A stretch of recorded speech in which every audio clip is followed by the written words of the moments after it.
some of you know that I started out in ministry as a children's minister. And so today I want to go back to my roots with you. And yes, I know the kids already left, but we're going to read a children's book today. It's called Me Too by Mercer Mayer. It's one of my favorites. And it's kind of interactive, and I think you'll get this as we go on. When my little sister saw me riding my skateboard, she said, "Me too." Then I had to help her ride. I had a paper airplane that I made myself, but my little sister saw it and said, "Me too." That's right. And then she threw it in a tree. I went hiking with my friends, and my little sister said, "Me too." And I had to carry her because she got tired. When my little sister saw us playing football, she said, "Me too." But then we had to be too careful. When the snow fell, I got out my sled and I went to the top of the hill. Guess what my little sister said? "Me too." Yep. I went skating on the pond, and my little sister said, "Me too." She doesn't know how to skate, so I had to hold her up. There was one last piece of cake, and my little sister said, "Me too." I had to cut it in half, even though I saw it first. And when I went fishing, she said, "Me too." And then she caught the biggest fish. I went to my secret tree house, and my little sister said, "Me too." Mom said I had to help her up.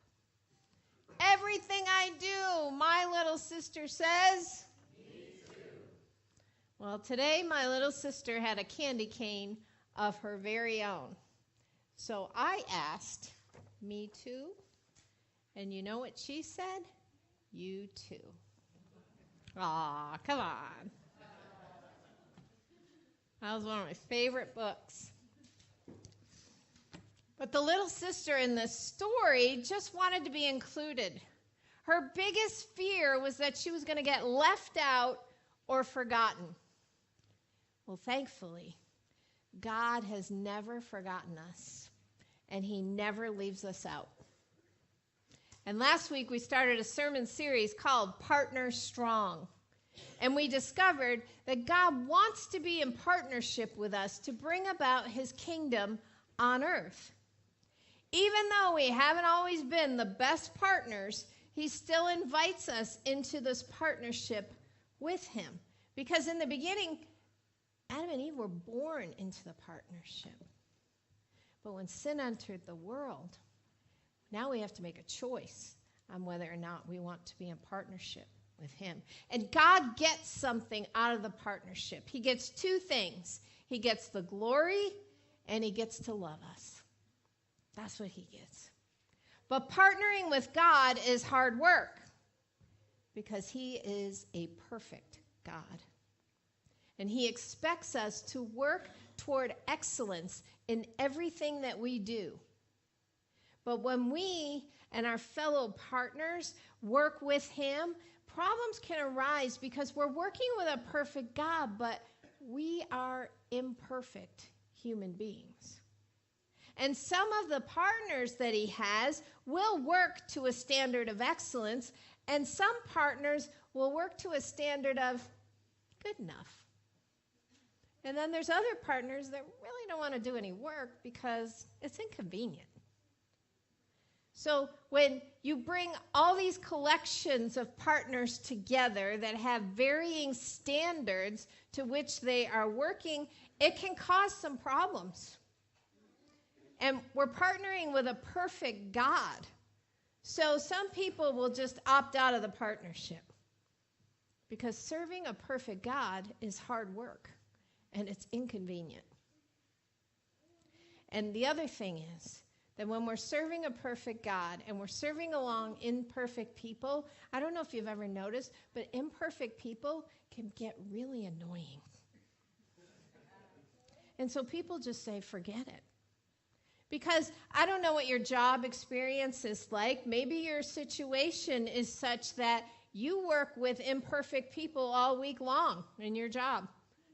Maybe you work with some annoying people all week long. Maybe your boss is pretty imperfect. And I would say that for most of you, your work is hard work. And so you may look at this partnership and see all these situations and say, you know what? I have to deal with that all week at work.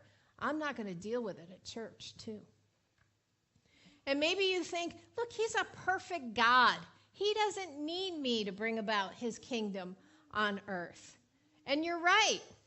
He doesn't need any of us to bring about his kingdom on earth. But he's chosen to partner with us. And so he invites us into this partnership. And he gets benefits out of it because he gets to show us his love and he gets to display his glory. But we get some benefits too, and that's what we're going to look at today. What do we get out of this partnership? And we do get benefits, but they're probably not the benefits that you might be imagining. So what's in it for us? Here's what's in it for us. We get to display God's glory, and we get to display his love to the world. In other words, we have to let go of the me too within us, because there is no place for us getting any glory when we are working with a perfect God. He gets the glory. If we're going to partner with God, we have to do everything that we do for an audience of one. And that audience is God. He has to have everything that we want to bring out in the world. We have to point everything to him, not to us. So our reasons for partnering with God have to align with his reasons for wanting to partner with us. And here's what they are. We get to display God's glory, and we get to display God's love out into the world. So in today's message, we're going to have to consider some tough questions that we need to ask ourselves to figure out whether or not we really want to partner with him. So the first question is this: does the glory of God shine in the way I live my life? Paul said it this way: so whatever you eat or whatever you drink or whatever you do, do it all for the glory of God. Yes, even the way we eat and drink should display the glory of God. So let's look at eating. Are we eating foods that display his glory? He created food. He created fruits and vegetables and seeds and nuts. And when we buy these foods, when we grow these foods, when we eat these foods, we're drawing attention to God and to his creation. So when we roll our grocery carts through the aisles of the store, people should look in our cart and be able to see what we're displaying. Are we displaying the glory of God? Or are we displaying the glory of the food industry? Because everything we do is supposed to be done in partnership with God to display his glory.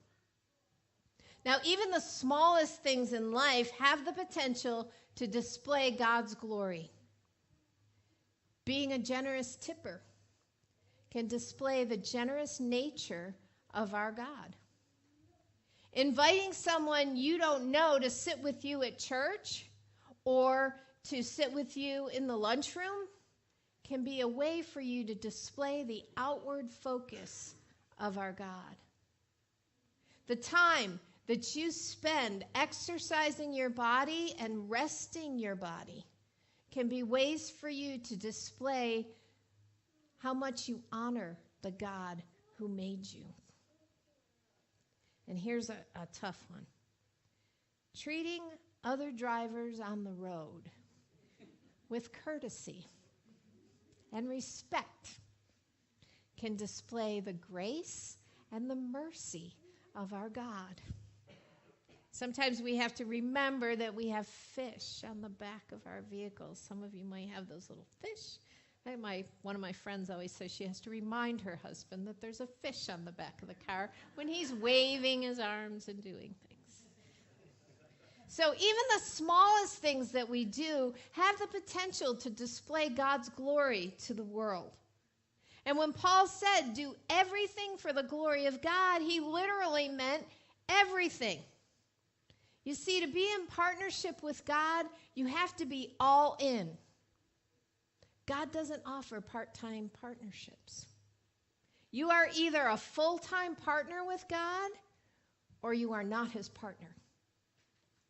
You see, he will not partner with you in your marriage and stay out of your friends and those relationships that you have with them.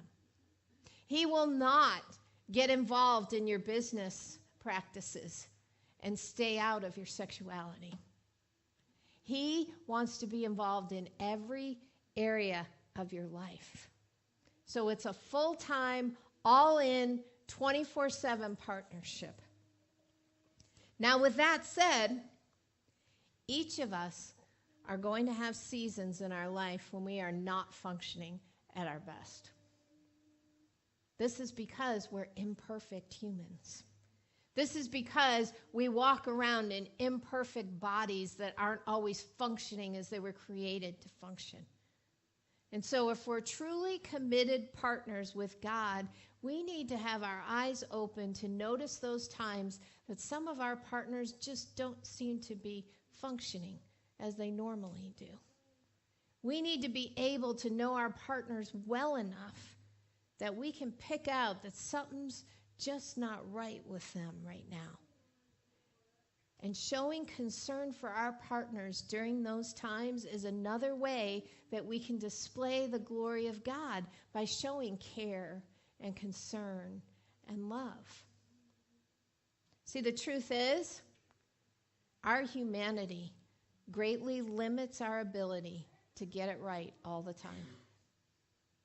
And in his book, Partner Strong, Ben Redmond says this: our jobs as partners with God is to foster a noble ambition to do God's work in the world while accepting his grace and mercy for the ways we just can't seem to get it right.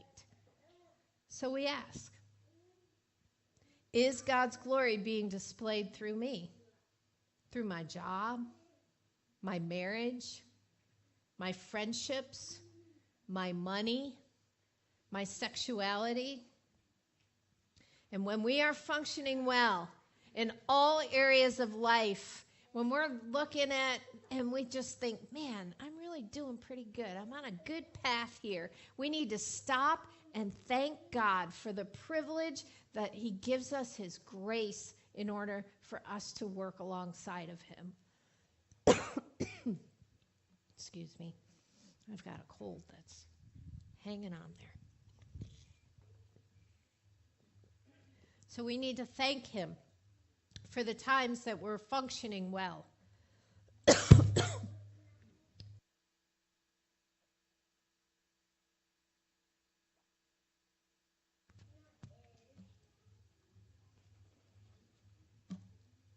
And we need to recognize that there are times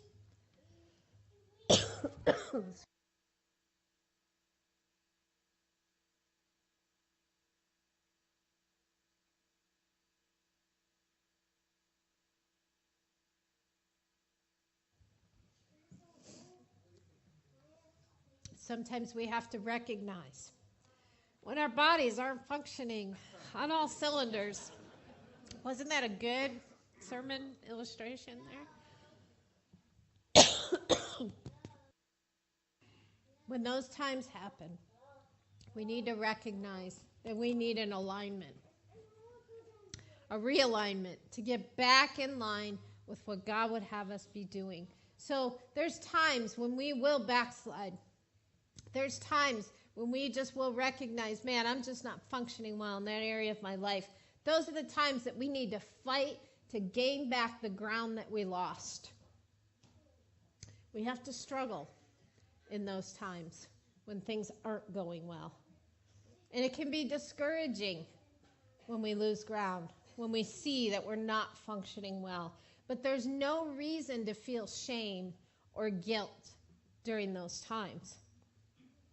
Those are the times that we need to focus on God and be grateful that even though we're not getting it right, He's still extending that partnership offer to us as imperfect humans. And so we need to be grateful for the times when we're functioning well, and we need to thank Him in the times when we're not functioning well, but He's still offering that partnership to us. So our first reason for partnering with God is because we get to live our lives as displays of His glory. Now we need to look at the second question, the second tough question that we have to consider as we wonder whether or not we want to be in this partnership. And here's the question. Does the love of God shine in the way I live my life?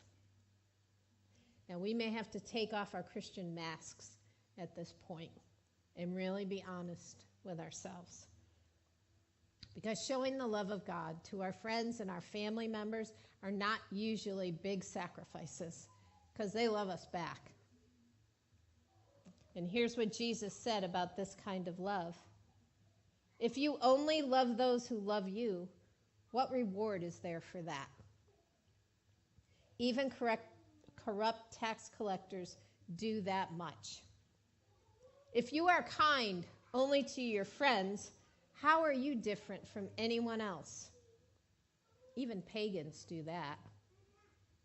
But you are to be perfect, even as your Father in heaven is perfect. So Jesus is calling each one of us to a very high standard of love. This is called sacrificial love. And this is a kind of love that will cost us something.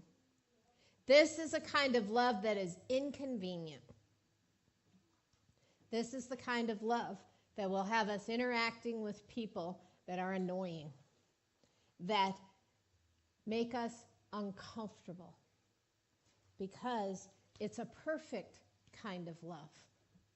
Matthew tells us that Jesus called this a perfect love. And it is perfect, because we can't manufacture this kind of love on our own. It only comes from God. And we can only show this kind of love to people when we have received it from God and let it flow out from us onto the people around us. It flows through us onto people that inconvenience us, that make us lose sleep, that make us spend more time with them than we really want to. It will flow onto people that make us uncomfortable, that annoy us. Perfect love will always cost us something. Now, this is a very difficult standard to reach, but it's a standard to which each one of us is going to be judged one day. When we stand before our perfect God, He is not going to be asking us if we found the church where we could rest and be comfortable. He is not going to be asking us if we found a place to make donations so that we could feel good about ourselves. He will not be asking us if we found other people that were doing the hard work of extending perfect love and we were just writing a check and sending it off. That's not what He's going to be asking us. God's going to be asking us, how did you serve me in the world? What did you give up in order to serve me? God's going to be asking us, to whom did you show my perfect love? Those are the kind of questions He's going to be asking us.